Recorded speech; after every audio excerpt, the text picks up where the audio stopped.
Hello, Ederson Oliveira here for the Solo Coder. This is my 6th interview, and it's a pleasure to have with me Shawn Hesketh. I hope that I got it right. Okay, so Shawn Hesketh from WP 101. Shawn, welcome. Thank you for having me on. It's a pleasure to be here. Perfect. Okay, so I'm gonna start with a bit of an intro about you, Shawn. I hope that I will cover most of the things here, but if not, I mean, I'll have you, amending that. So, Shawn is listed as one of the top influencers on the WordPress space. He has run a freelancing business for 26 years. So I guess that he started running a freelance business when he was 2 years old, but we'll get to that. And for the last 8 years, he's running WP 101, which is an educational website geared towards teaching WordPress to people that are trying to put together their websites. What else? Bring back to me a little bit here. I'm a big fan of Shawn. I got to know WP 101 back in 2010, 2011. I started exchanging some emails with Shawn about 3 years ago, and got to a point that I got so much inspiration from WP 101 for DNN Hero that I dropped him an email at some point saying, hey, is it okay if I copy the layout of what you have done here and I do that on DNN here? Because we don't compete. I mean, I'm on the DNN space and you are on WordPress space. He says, sure, go ahead. Go for it. So, great gentleman there. And the goal here, Shawn, that I'd like to talk about really is, again, you have a long experience there as a freelancer, and your start was so long ago that might not be that relevant anymore to our audience now, but something that is very relevant is the transition that you have gone through from a freelancing business to an educational product. So, yeah, what about that for an intro? That's a great intro, and I appreciate you refreshing my memory of how we first connected so long ago too. That's quite a ride, and I appreciated being connected with you over these years. But yeah, I started in freelance design in 1988, fresh out of high school, in fact, and kind of always had an interest in architectural drawing, and that became an interest in graphic design. And right after high school, decided that I wanted to do more of that. So that's when I got my start. Originally designing mainly for print and doing small projects like t-shirts and things like this for friends and family, and then I really dove in deep to learning more about graphic design. So I actually went to one of our area universities, the Art Institute of Houston, and looked at all of the books that are on the shelf for year one graphic design. I bought those books, took them home, started learning, and that's kind of become a mantra of mine ever since, to never stop learning. That process has not stopped to today. So so that's how I threw myself into learning graphic design. I learned a tremendous amount during those first few years and started taking on bigger projects. Those projects became more print, brochures and flyers and these kinds of things. And over the years, the clients got bigger and more interesting projects came along.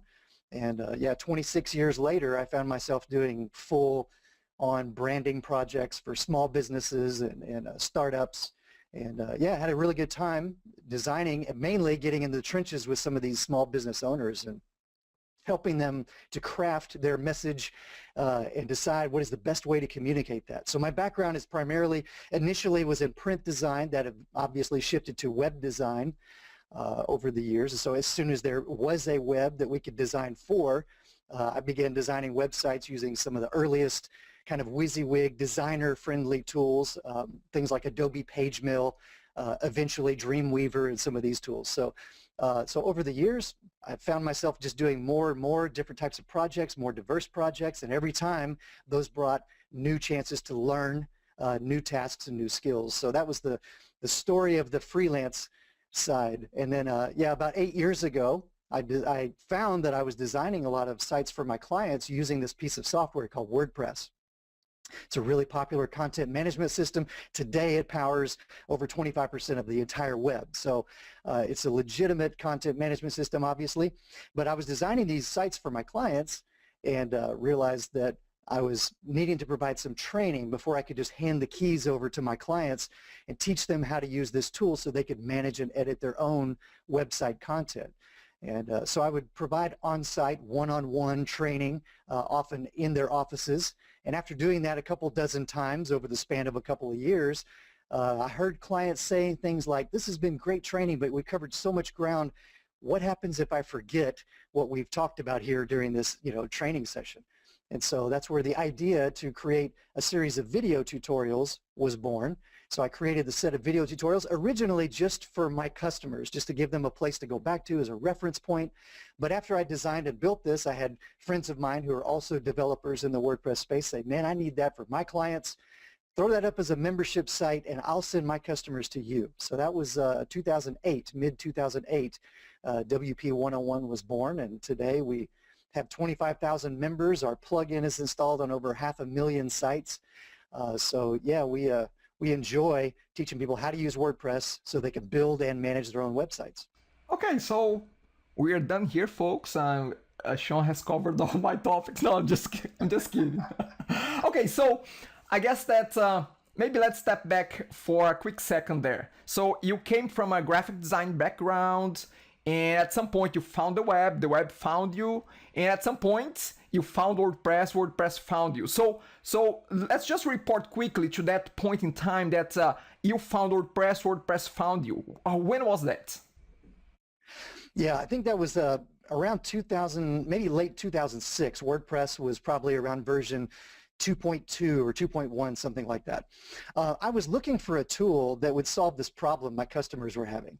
Back in that day, we were called webmasters, and we held that badge of honor. So I was a webmaster. That meant once I designed the site and it went live, pretty much any type of change, if they wanted to change an address, a phone number, they had to get in touch with the webmaster or the person in charge of their website to make even the tiniest of changes.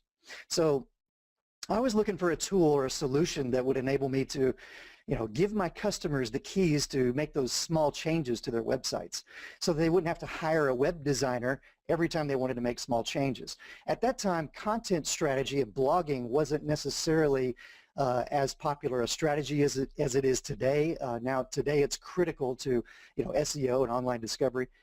But at that time, it was mainly about creating these brochure sites and enabling my customers to be able to go in and make changes. So when I found WordPress, I had looked at a number of other content management systems. There were several other players in the space, Joomla, Drupal, and some of the bigger players. And those tools just seemed to be overly bloated for my customers. So I realized it wasn't going to be intuitive for them. It wasn't going to be easy for them to go in and make changes, and it would have a steep learning curve. So when I discovered WordPress, I was overjoyed. I thought, man, this interface is really user intuitive. I think it's really user friendly. They should have an easy time learning and getting up to speed with this. And sure enough, that was the experience. So yeah, that's when I discovered WordPress and began using it almost exclusively for all my web design projects. Got it. But do you consider yourself as a coder? I mean, how? Tell me a little bit about that. Yeah, I think I'm one of those rare birds. Going back to the earlier story, I kind of just learned whatever skills I needed to be able to deliver the project that my customers needed. So, one thing that I think made me a little bit different, it set me apart from other designers in the space, was that I never saw myself just taking on individual projects. In other words, they would come to me for a brochure, but I always was motivated to kind of get in a little deeper. Why are we creating this brochure in the first place? Who's the audience? Who are we speaking to? And so I would spend a great deal of time with my customers up front, asking them all these questions. And pretty soon I came to realize that not all designers did this. So this is probably the benefit of kind of coming at it the way that I did. I just assumed this is the way business is done. And if I'm a creative and I'm trying to help you craft your message and then communicate that through these different medium, then doesn't it make sense for me to spend some time with this business owner or this team and find out what are their goals, who's their audience? And so I would invest a tremendous amount of time up front learning those, learning about their business. And then that drove the project list. So, great, now that we have an understanding of your audience, I think the best strategy for you is going to be these particular types of print pieces or this particular web strategy. So then the challenge was I had to go back to my office as a freelancer and a solopreneur and create all of that. So I had to pretty quickly learn, not only HTML, but that eventually morphed into PHP. And obviously learning WordPress means a combination of those things. So you have to learn a great deal of different skills. So over time, I kind of learned to do a little bit of both. I don't consider myself primarily a coder, and these days I'm more than happy to farm that out to people that are far smarter than I am. But yeah, in most of my career I found that I was doing a little bit of both, and really anything that was needed to accomplish the client's goals. Yeah, I mean, even though I talk about the solo coder, but the solo coder has many nuances to it. It's me touching a little bit of code, or me going dive deep into Ruby on Rails and PHP or whatever it is. So there are many nuances to that. But let me go back here to what you said about when you started to create some content there for your users. Did you had planned out that, hey, I want to establish myself as an authority on the WordPress space? Did you have that thought out? I think that thought never crossed my mind, to be honest. Yeah, and this is an interesting thing that I think differentiates some freelancers. One of the biggest pieces of advice that I give to freelancers these days is that it's not about you. At the end of the day, of course, you need to be building your business and you want to be successful, and you can't accomplish the goals for your own life or your family unless you are successful in business. But in how that works out functionally is I have to table all of that because, believe it or not, our clients don't exist to help us become financially successful. That's not why they are in business. They're in business to accomplish their own goals, their own vision and mission. And so the extent to which I am successful is the extent to which I'm able to help my client be successful in accomplishing their goals. So I took that to heart for my own business, so I never really set out to be an authority in the WordPress space or to really dominate this niche. A lot of things you hear marketers talk about today, especially in their arena of self-marketing. A mentor of mine said one time that if you work, let me see if I can get this right, as long as you're working in someone else's field to help them be successful, they will eventually work in your field to help you be successful. So it's kind of this give and take idea. And so in my business, I just gave myself fully to my clients, helping them accomplish their goals, helping them get from point A to point B with this assumption that as they are successful, I will be successful as well. And that ended up being the case. And another one of those interesting things that bears out over time is that my clients came back again and again and again for repeat business. So this enabled me to have a very successful freelance business because most of my clients would be around for not just one project or two projects, but often years. So I developed some really meaningful partnerships with my clients that went far beyond the scope of original projects. And that comes from that kind of mindset, thinking a little bit differently about your business and what you're here to do, and reminding yourself that it's not about you, it's about your client, about your partner. Actually, that's very in line to what I keep preaching on when I'm talking about the solo coder and becoming the expert. Because see, the becoming the expert side of being a solo coder is really about giving. The more you give, the more you and sometimes I use other terminology, the more you expose yourself, the more you show, the more you're giving to any audience out there. It might be clients, it might be people browsing around. The more you're giving value, the more that comes back to you. And I think that what you're saying is a reflect to that, Yeah, I totally agree with that. And I believe that that's the biggest thing that I can point to as the reason for my success was that approach to business, to really partnering with clients on a deeper level. So I had clients come back and say, wow, we went to you for a logo, or a brochure. We thought we were going to get this, and instead we got this, ongoing consulting, and this guy has contributed so much more to our business than what we ever anticipated. And so looking at ways to give beyond, basically exceeding expectations, right? That's what we're talking about. So not only setting client expectations for a particular project, but then blowing them away with the value that you bring to the table. And that comes from what you're talking about, being willing to be vulnerable, to leave some of yourself on the table, to be honest. I did not bill for every moment of time that I spent doing that, because some of that earlier work was not what the client hired me to do. So there was some vulnerability involved in that, and the opportunity to sit down with clients and really show an interest in what they're building, where are they going, what do they want this business to accomplish, and how can I help you get from point A to point B and accomplish those goals. So yeah, it takes a little different perspective. Very true, very true. And it gives a perspective that goes beyond, and again, bringing back here to the more to the coding side of things, beyond just coding. It's seeing what else you can give to them. Now, at the same time that you are giving, you are opening up more opportunities for you to provide more service to them. I mean, that's that two-way street, isn't it? Absolutely. Yeah, that's the hidden benefit of that. And I think going back to my mentor's quote, that's exactly what I saw take place again and again and again. So that's why it's the advice that I give to freelancers. Michael Hyatt talks about creating wow experiences for your clients. So, there is this idea that you can, if you fail on a project, that means that you have failed to deliver what you promised, right? But if you delivered what was promised, you set out the expectations for the project and you delivered that, that's what was expected.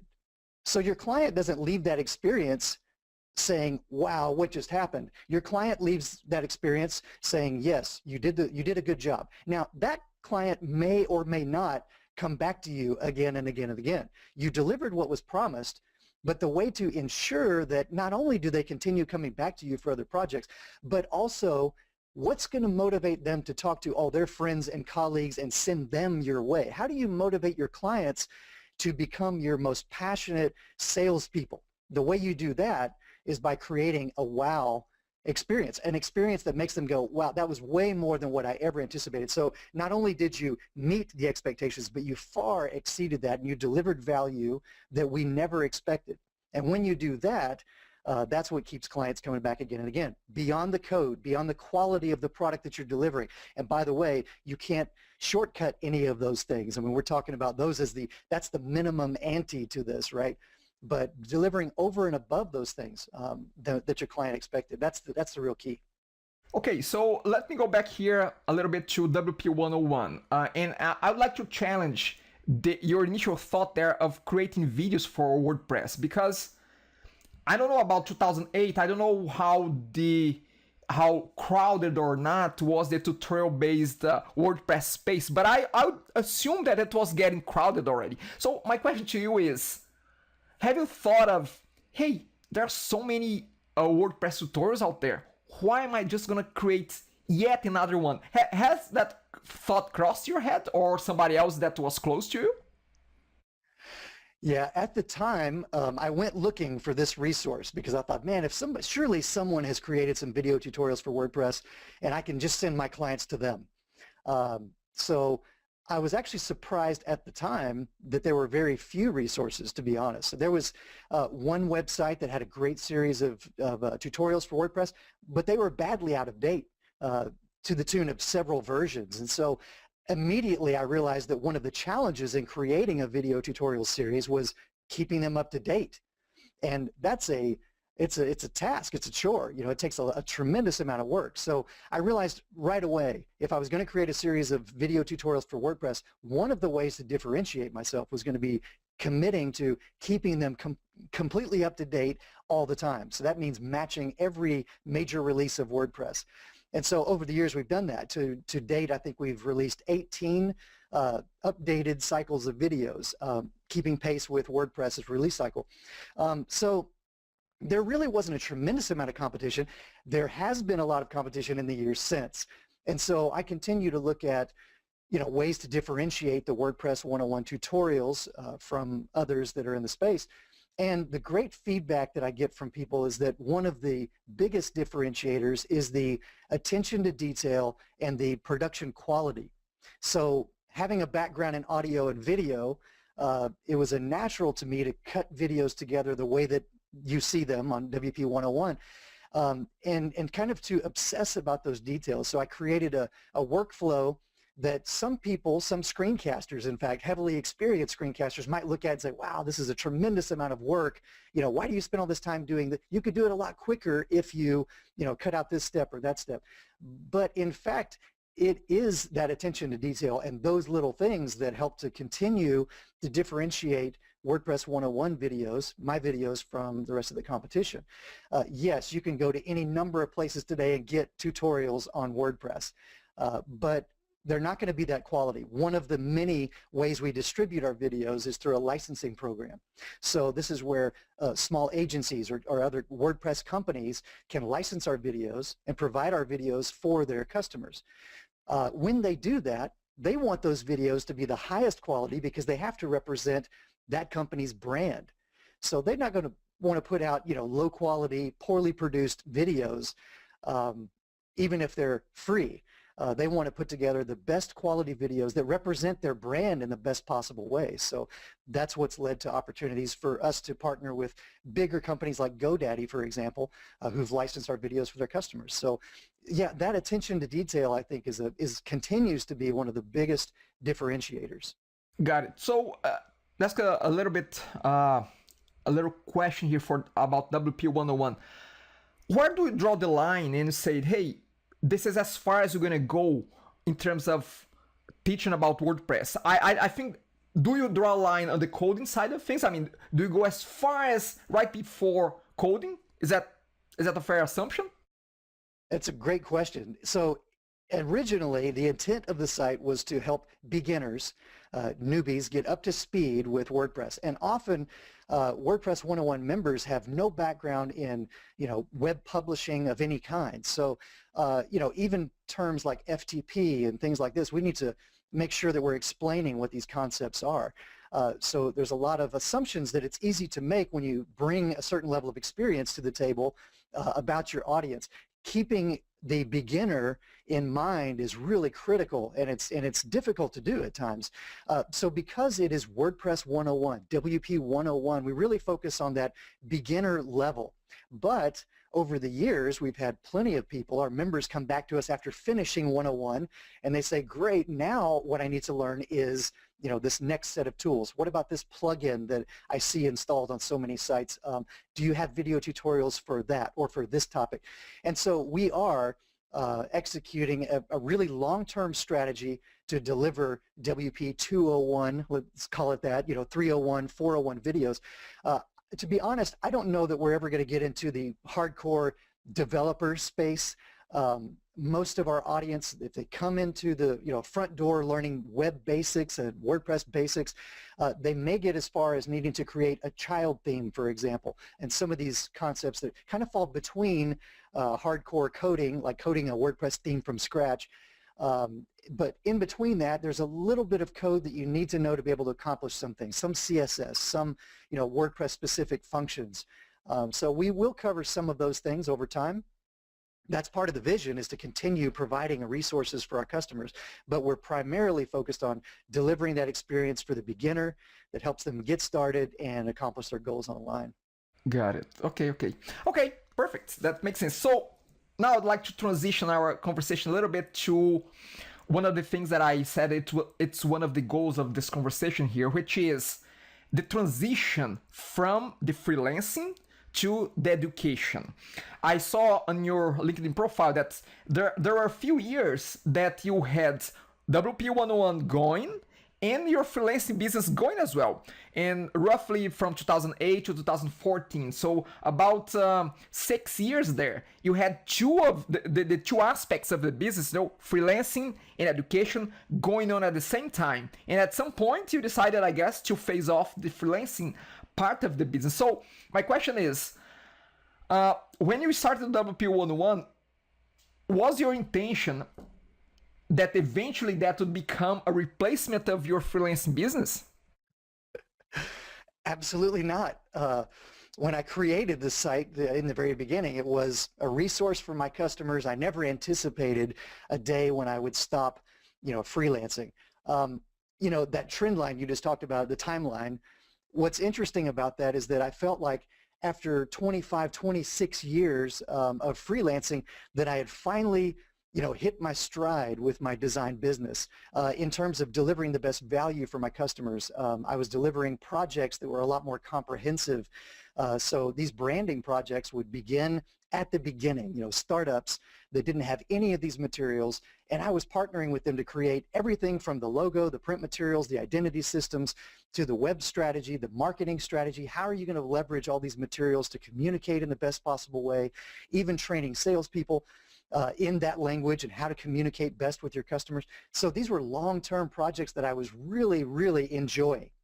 And so creating WordPress 101 kind of presented this interesting side project challenge, and as it began gaining traction over the years, it really kind of caught me by surprise. I always imagined that it would continue to be a side project, but there came a time when I realized if this is really going to accomplish its full potential, then I need to put more time into it. So there was a period of transition where I was trying my best to deliver, these great projects for my clients, and also juggling, WordPress 101 nights and weekends and putting all the extra available time into this side project that we had. And at some point I realized, family has to come first. There has to be some priorities. I can't continue, burning the candle at both ends to make both of these happen. So I'm going to start scaling down the freelance business and focusing more on WP 101. Even at that point, I don't think I realized that it was going to be full-time. So it was only about 2.5 years ago that I officially shut down the freelance design business and became full-time WordPress 101. So yeah, it's a relatively recent period of transition time, but took that 6 years in between that was really, really challenging. But yeah, it's been incredibly rewarding, but definitely a surprise. There must have been, and again, you mentioned there was a point in time.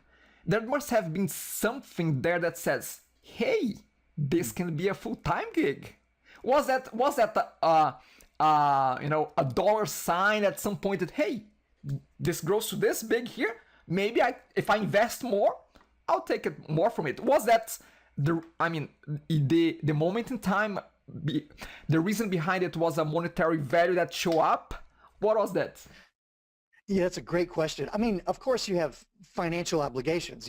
My wife and I have 3 kids. We have goals that we need to accomplish for our family. So obviously, you can't ignore the monetary aspect of it. I couldn't have just decided to be full-time if it wasn't generating the type of revenue that we needed on a monthly basis to be able to meet those obligations. But in the early years, it was interesting, even as a side project, my initial concern wasn't to make it highly profitable. My initial concern was to deliver value.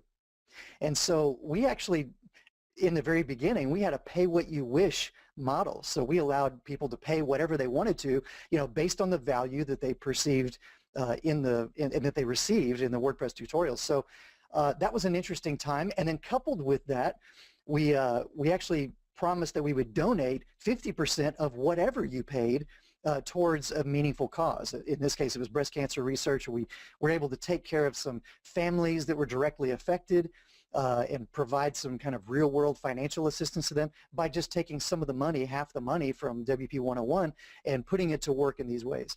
So even in those early days, I wasn't really highly motivated to make this a profitable, money engine.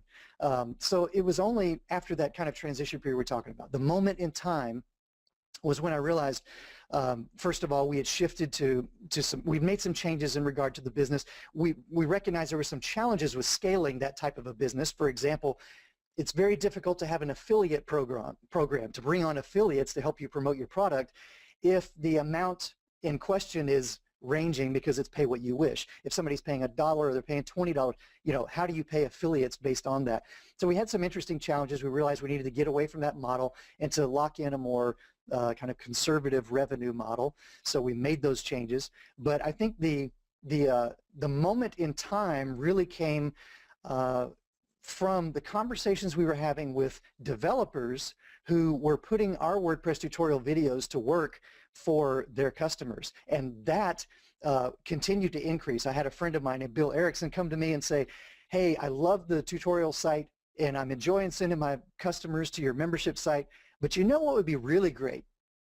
What if you had these tutorial videos delivered in a plugin that we could install on our client site and deliver those videos directly within the client's own dashboard? And wouldn't that be cool? And so I said, yes, it would. And so we built the plugin, and that's really what began the momentum, I think, for WP 101. The plugin continues to be the most revenue generating product that we have. It serves the biggest audience because every customer of ours is in turn serving dozens, if not hundreds, of other customers. And so the reach greatly expanded, and that's really what kind of turned the corner for us. And that was the point where I realized, okay, we have something here. It's time to, put in some due diligence. Let's get earnest about making this thing successful and operate like a real business. So that's really what kind of flipped the switch for that. I think it was the creation of the plugin and then hearing the audience that were beginning to use those videos in different ways. Got it, got it. Now, this question here is really coming from me. I want to know that. It's not for the audience, it's for me. Because I struggle a little bit with that, and I'm not so much with DNA Hero, but with other things that I have going on. But let me ask you this: you decided to shift, from your freelancing to this educational product. Did you have the feeling of, hey, I'm missing out now the action with clients, the money with clients as well, the action with interacting with clients the way I used to? I'm missing out there. Did you have this internal conversation with yourself about that or not? Yes, and I continue to. It's a great question. It is the single biggest thing that I miss about freelancing, because so much of my enjoyment of being a freelancer was, as I described earlier, was getting into the trenches with my customers in a way that I realized others weren't doing. And so having that level of engagement was the thing that I most enjoyed, and particularly toward the end of the design business, before I decided to shutter it, it was really hitting its stride, and I was having some of the most meaningful interactions with clients, to the point where some were quite upset when I announced to them I was going to be making this transition to focus on WP 101. That was difficult. It was very difficult to make that switch, and it continues to be the single biggest thing that I felt was missing. And so I have this tutorial site. Every night people are signing up, and I'm, to some extent, we're living the dream, right? You're living the dream, and that you've got this money-making machine out here, this site. It earns passive revenue, all these kinds of things that we've heard, praised and talked about. The holy grail of, online marketers is to have a product like this that generates money while you sleep. The reality is, I built one of those, and it's been, moderately successful. And I found that I was kind of miserable, to be honest. It got really boring, and what I was missing was that day-to-day interaction with our members. What I want to know, in order for me to get a sense of satisfaction out of the work that I'm doing, is this really helping you to accomplish your goals? Like, you came to the site because you want to build something, and there are reasons for that. Maybe you want to build a website so that you can cut back on your hours at work and focus on building your own part-time career in this thing that you've always wanted to do. And so this website will enable you to do that. If that's the case, I don't want to just deliver a bunch of beginner videos to you that say, here's how WordPress operates and functions. Now, good luck to you. What I was missing was that level of interaction with my customers to say, what did we miss? What's in between? Where's the gaps? And so we did two things to address that. One, we added a Q&A forum, and a lot of membership sites have question and answer forums.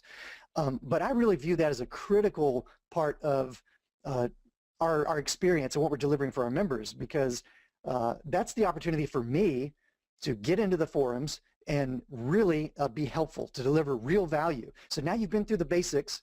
Let me help you now accomplish your goals. And so it really, some of the answers in the Q&A forum for me border on consulting sessions. They're long, and they include several steps, to accomplish a certain task, or, here's another resource that you might find helpful. And that's one of the things that I most enjoy about WP 101 now. So we had to get that element in place and then encourage people to get on there and ask their questions, and so that I could have that level of interaction. The second tool is pretty recent. We migrated earlier this year to a new learning management system called Lifter LMS, and it's a WordPress plugin that enables us to deliver a really great learning experience for our members. And it has cool things built into it, like quizzes and badges, and when you complete certain sections or certain courses, you can earn those achievements and get certificates. Cool things that you need to have in place for a really good educational experience. What I really loved about Lifter LMS, and the reason I decided on that particular plugin, is they had this thing called engagements. And engagements are essentially, they can be a number of things, but they can be emails that are sent out at strategic points during the course, for example. So if I know that a customer or a student has just finished a particular lesson that was really difficult, then I can reach out via these automated emails and say, hey, it's Shawn here, just checking on your progress. I see that you just finished, this lesson, and that can be a really complicated topic. Do you have any questions about that? And by having that, initially it's automated, but by having that touch point throughout the course, it really increases the sense of the human touch, right, as they're going through the course, that somebody's here, I can reach out and get help, and if I have a question, Shawn's there and he'll answer my questions. And so that was key for me, and the conversations that have happened as a result of that tool are bringing some of that enjoyment back to me, because now I feel like I'm able to really deliver that value, in a meaningful way, and help people get from point A to point B, accomplishing their goals. Whether we're talking about the freelance design business or now WP 101, that's kind of the common thread. That is how I'm wired. It's what I want to deliver. It's the type of relationships that I'm interested in building. And so that's the common thread. I most enjoy helping people accomplish their goals and get from point A to point B. So I think we're getting back to a point where we have that again in that WordPress 101 educational model. So that excites me. I hope we see more of those kind of things. As in the education space, we're seeing it. Really there is an evolution taking place. Obviously there's an explosion in online learning, and so you can get online tutorial sites for just about anything you could possibly imagine, if not 10 or 12 to choose from. But I think that that's one of the challenges that's missing in delivering online education is continuing to maintain that human touch, keeping that human presence. And at the end of the day, that's how we learn best. So. Very good, very good. Love the answer. So it really sparked some lights in my head here. It really answered well. Okay, so let me ask you this. What's next for you? What's next for you for WP 101? What keeps you awake at night? All of the things that we just talked about are difficult at scale. So the biggest challenge that I have is, how do we continue to deliver that level of experience at scale? So as we have more and more people finding their way to WP 101, right now I'm able to manage most, if not all, of the interactions on a day-to-day basis, and I really, really enjoy that. But there will come a time when that's just physically not possible. There's just not enough hours in the day. And isn't that the challenge that all freelancers face? It's trading time for money. The problem is time is a finite resource. There's only so much of it. So it really is the same challenges. Now we're in a product space, but I have the same challenge, which is how much of my time can I trade? And so, yeah, the biggest challenge that I have, the thing that keeps me up at night, is how do you scale this? We could add on a bunch of video producers, start cranking out video tutorials for every topic you could possibly imagine related to WordPress. But I feel like that compromises to some extent the quality that we're delivering, the type of experience that we're delivering, and therefore the effectiveness. So at the end of the day, my goal is not just to throw hundreds and hundreds of tutorials online, but rather to deliver a meaningful learning experience that helps somebody really accomplish their goals and get from one point to another. And so that takes some careful planning and strategy. So that's the thing that most keeps me up at night. I think the biggest challenge is how you get from being a solopreneur, or a freelancer to employee number one. Because at some point, not only are you letting go of, control of certain aspects of your business or even your product that you're delivering, and so I'm aware of that, but the other thing is you can't afford to trade the very things that do differentiate you from the competition. And so those are the areas that most need my attention. So how do I scale in a way that continues to leverage my time where it's the most effective and delivers the best return? At the same time, we're able to bring in, and scale some of the other parts of the business that I can not necessarily automate, but I can train somebody else to be able to deliver. So that's where my focus is right now. Got it. So before I let you go, I just want to step back for a second. And you said that, to get to employee number one, but I'm sure that you work with contractors, with freelancers as well, don't you? I mean, can you talk just a little bit about that experience of you being on the other side of the fence, Yeah. Yeah. Oh boy, can I? Yeah, absolutely. We hire contractors. I hire out to other developers to do particularly some of the work on the WordPress plugin, which, as I said earlier, now that's installed on over 500,000 sites. You don't want me touching that code, because if we push that out, something's going to break. And if it breaks, it's going to break on a lot of sites. So that's where I bring in some big guns, guys that are much more talented than I am. So yes, the easiest way for me to scale at this point is to contract out some of those pieces, hire other developers to come in and handle some of those heavier lifting pieces. And so that's fine. The other strategy, though, for scaling is actually as it relates to some of the content. So we realize we have this platform, and there are some phenomenal experts in the WordPress space who have a great deal of expertise and would like to have a vehicle to share that expertise. So one of the ways that we're scaling is by shifting gears a little bit towards leveraging WP 101 as a learning platform and kind of putting on a publisher hat by publishing the content that might be created by some other experts. And in so doing, what we do is I deeply partner with them. They may create the content, the script, for example, in the very beginning. Then that may come to me to do some refining or even the voiceover. And then it goes back to them to do some work, and then it comes back to me for final edit. So it's a collaborative process that makes the best use of my time, leverages the expertise of these phenomenal, content and subject matter experts, and gives them a platform to be able to publish their own courses and then do so in a way that earns some recurring revenue for them. So that's another cool model that we're exploring as a way to scale. And these are ways that I can make the best use of my time doing the thing that's most effective. And by the way, that has the added bonus for me personally of being able to train some of these experts and adding skills to their toolbox that they might not have had before. And that gives me a personal rush as well. Yeah, very, very interesting that. Almost there, almost in our end here, but is there anything that we haven't discussed here, Shawn, that you find it would be important to mention as well? Anything else that before I let you go here? Yeah, I hate to save this for the very end, but I got to tell you this. So my experience with working with freelance developers now as a client. So now I find myself in this interesting position of being on the other side. Yeah, and I'm hiring developers and people to do work for me. And you know what is the most shocking to me is the overall lack of communication. So this is enormous. And I think that you could really set apart your freelance business. Anyone could set apart their freelance business by just doing that one thing really well.